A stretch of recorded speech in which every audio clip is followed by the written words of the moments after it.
আসসালামু আলাইকুম। রাজনীতি আর গণিতের মধ্যে অনেক মিল আছে। শুনতে কথাটা একটু অবাক লাগলেও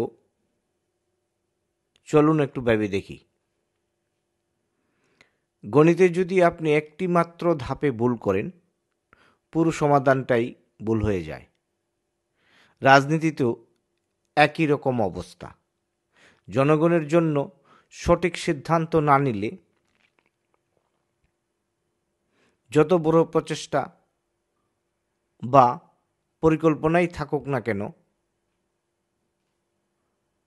শেষ ফলাফল ব্যর্থতায় গড়াবে এবং এটাই স্বাভাবিক। একজন ছাত্র যেমন সমীকরণ মেলাতে গিয়ে ছোট ভুলের কারণে 0 নম্বর পায়, তেমনি একজন নেতা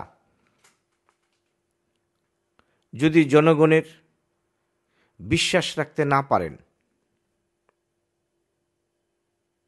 তাহলে তার সব অর্জন ধ্বংস হয়ে যায়।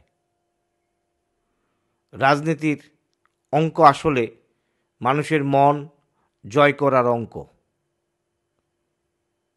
এখানে যোগ হয় আস্থা, বিয়োগ হয় স্বার্থপরতা, গুণ হয় উন্নয়ন, আর ভাগ হয়ে যায় দায়িত্ব। একজন নেতার এই বিষয়গুলি মাথায় রেখেই কাজ করতে হয়। কিন্তু রাজনীতির অঙ্ক একটু জটিল, কারণ এখানে শুধু সংখ্যায় নয়, মানুষ জড়িত। মানুষের অনুভূতি, প্রত্যাশা আর স্বপ্নকে সমীকরণের মতো মিলাতে হয়। যিনি এই অঙ্ক সঠিকভাবে মেলাতে পারবেন, তার নামই হয় সফল রাজনীতিবিদ। যেই সফল শব্দটা আমরা দেখতে পাই কতিপয় রাজনীতিবিদদের মধ্যে। তাই রাজনীতি হোক বা গণিত, ভুল করলেই শেষ, ফল ঠিক মিলবে উল্টোটা। আমাদের সবার উচিত সঠিক চিন্তা, সঠিক পদক্ষেপ আর সঠিক দায়িত্বশীলতার মাধ্যমে সমাধান খোঁজা।